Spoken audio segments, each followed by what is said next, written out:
वर्तमान समय social media सबुठारु लोकप्रिय प्लाटफर्म हेउछि फेसबुक एवं इंस्टाग्राम। आज दिन में एथिरे समस्ते एक्टिव।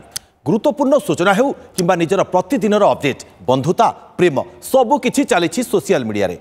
एबेका समय एसबू बिना बंचिबा अधिकांशक पई असंभव। थरे भाविले जदि आपनको सोशल मीडिया अकाउंट डिलीट होइजिबो तेबे आपण कोन करिवे?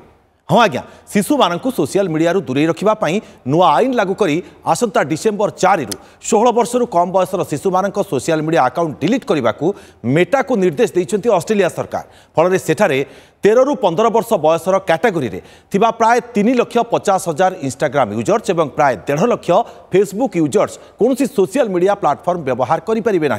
जदि मेटा यह नियमर खिलाफ करे तेबे ताकू 49.5 मिलियन ऑस्ट्रेलियन डॉलर बा प्राय 283 कोटी टंका जरिमाना देबाक पड़िबो।